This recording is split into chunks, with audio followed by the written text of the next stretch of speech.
Isa pong nakakagulat na balita ang gumulantang dito sa mundo ng crypto matapos pong akusahan ni Leverett Wild si Binance sa umano'y kabiguan nitong protektahan ang mga traders sa gitna ng isang matinding market crash. Sa loob lamang po ng ilang minuto ay bumagsak po kasi ang presyo ni Bitcoin at ni XRP ng napakabilis, dahilan para mawalan ng bilyong-bilyong dolyar ang mga investors. Kaya marami po ngayon ang nagtatanong, natural bang pangyayari ito or sinadyang i-set up? Kaya yan po ang siyang ating pag-uusapan sa video na ito. Pero bago po tayo magpatuloy ay pakibasa na lamang po muna ang disclaimer dito po sa ibaba ng ating screen. Yan, ano nga ba? Ano ang bumagsak at gaano po kalala ang nangyari? Sabi po rito ay when a financial market collapses within minutes, it raises questions about whether the crash was a natural market event or a deliberately engineered one. Yan, ang ibig pong sabihin niyan ay ang pagbagsak daw po ng crypto market sa loob lamang ng ilang minuto ay hindi pangkaraniwan. Para kay Leverett Wild, hindi ito simpleng glitch o volatility lamang kundi posibleng sinadyang paggalaw. Kapag ang ganitong klase ng crash ay nangyari bigla, karaniwan ay may malalim na dahilan kung saan kadalasan ay konektado po sa mga exchanges na may control sa malaking bahagi ng liquidity. Kaya sa market impact, ang ganito pong uri ng panic crash ay nagdudulot ng malawakang takot sa mga traders at pwedeng magpabagal ng recovery ng buong crypto market sa mga susunod na linggo. Paano naman po nagsimula ang kontrobersiya?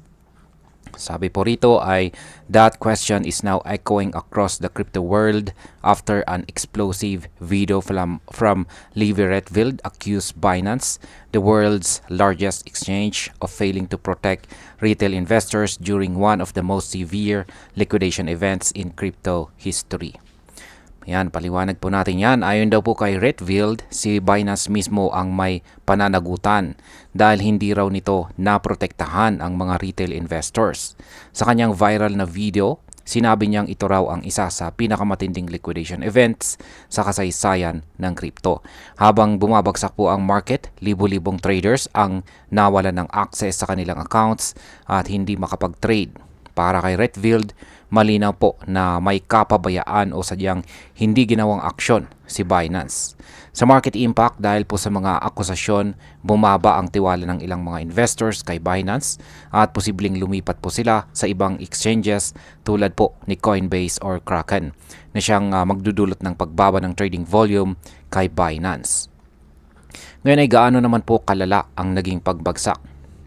Sabi po rito ay within hours, Bitcoin plunged from around $120,000 to $102,000, while XRP nosedive from $2.80 to $1.20 before rapidly rebounding. Several other major cryptocurrencies fell between 60% and 90%, erasing billions in market value almost instantly. Paliwanag po natin yan. Sa loob lamang daw ng ilang oras ay bumagsak si Bitcoin mula $120,000 hanggang $102,000.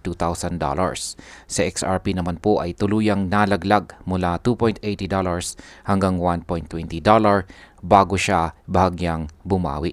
Ang iba pang malalaking coins ay bumagsak po ng halos 60% hanggang 90%, dahilan para mabura ang bilyong-bilyong halaga ng crypto assets. Isa po itong historical crash na halos nagpatigil sa buong market activity sa ilang oras. Sa market impact, dahil po dito ay nagkaroon ng massive liquidation wave na pwede pong makaapekto sa presyo ng XRP at magpatigil sa mga institutional investors na pumasok agad muli sa market. Gaano naman po kalaki ang pinsala sa mga traders? Sabi po rito ay according to independent trackers, more than $16.8 billion in long positions were wiped out within 24 hours, the single largest liquidation event ever recorded in the crypto market. Ayon daw po sa mga independent trackers, meron daw pong mahigit $16.8 billion na long positions ang nabura sa loob lamang ng isang araw. Ibig sabihin ay napakalaking halaga ng pera ang nawala sa mga traders na umaasang tataas ang presyo ng mga crypto.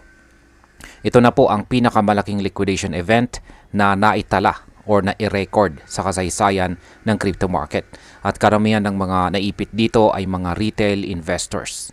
Sa market impact, ang ganito pong magnitude ng liquidation ay maaaring magdulot ng domino effect sa altcoins tulad ng XRP na posibleng magdulot ng short-term volatility sa kanyang presyo. Ano naman ang tugon ni Binance sa mga akusasyon?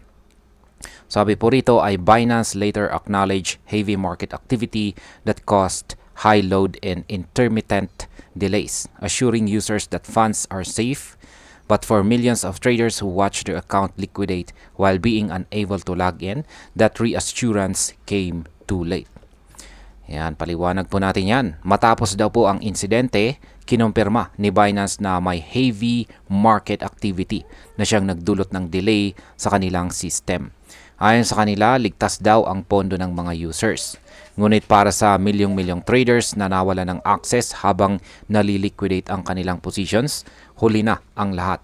Marami pong nagreklamo dahil hindi nila naibenta o naprotektahan ang kanilang mga trades.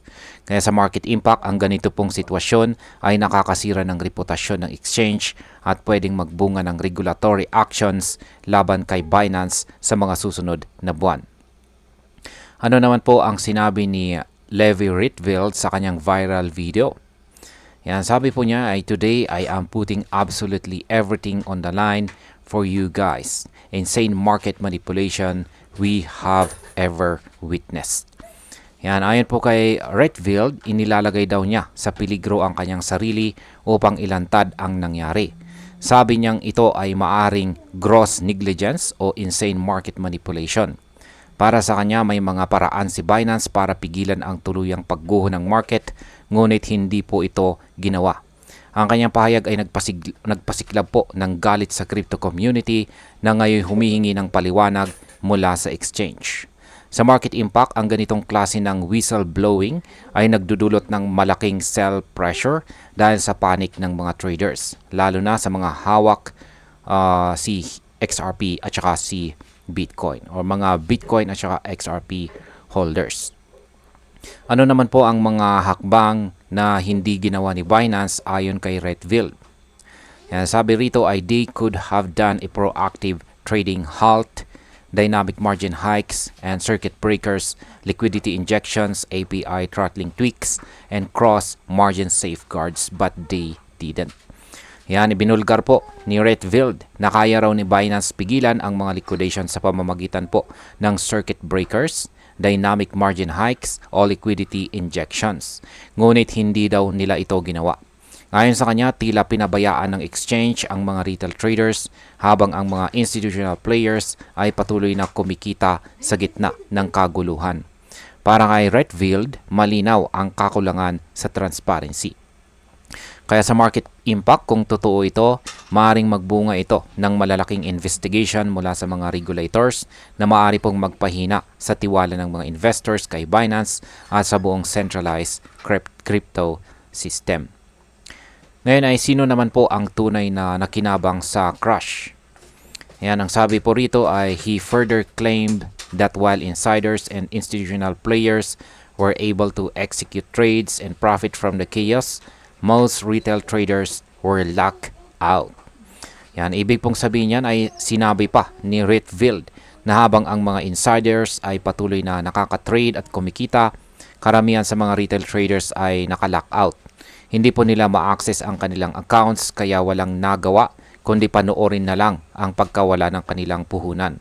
Kung totoo po ito, malaki ang posibilidad na may insider advantage na ginagamit sa loob ng exchange. Sa market impact, ang ganitong senaryo ay nagbubunga po ng systemic distrust na posible pong magpababa sa daily trading volume ng XRP at Bitcoin sa kay Binance at maglipat ng liquidity sa DeFi platforms. Ano naman po ang sinasabi ng mga eksperto tungkol sa market structure? Yan, sabi rito ay expert note that stock markets use circuit breakers and trading halts and allowed whales to profit from the cascading liquidations. Ayon na po sa mga eksperto, dapat may circuit breakers din ang crypto market tulad ng sa stock market para pigilan ang tuloy-tuloy na pagbagsak ng presyo. Ngunit dahil hindi ito ipinatupad ni Binance, nagpatuloy po ang liquidation chain at nakinabang ang mga malalaking whales. Para kay Redfield, malinaw na ito ay sistematikong kapabayaan. Ayan. Sa market impact, posible pong magdulot ito ng panawagan para sa mas mahigpit na regulasyon sa centralized exchanges na pwede pong magpabagal ng trading sa maikling panahon. Ano naman po ang hinihingi ng mga regulators ngayon? Sabi po rito ay market analysts and regulators are calling for Binance and other major exchanges to release detailed trading logs, latency data, and outage records to verify whether users were treated fairly. Paliwanag po natin yan. Ngayon ay hinihiling daw ng mga regulators kay Binance na ilabas ang kanilang trading logs at latency data para mapatunayan kung patas ba ang naging operasyon. Marami ang nagsasabing kung may anomalya sa mga log, posibleng maharap sa malaking kaso si Binance. Para kay Redfield, ito raw ay ebidensya na ang market ay hindi na patas.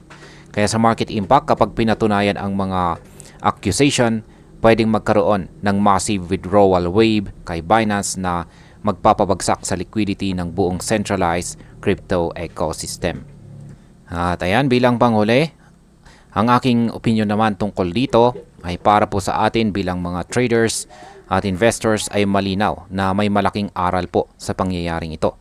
Sa panahon po ng biglaang crash, walang kasiguraduhan kahit sa pinakamalaking exchange. Ang transparency at accountability ang kailangan ng crypto industry para mapanatili po ang tiwala ng mga investors.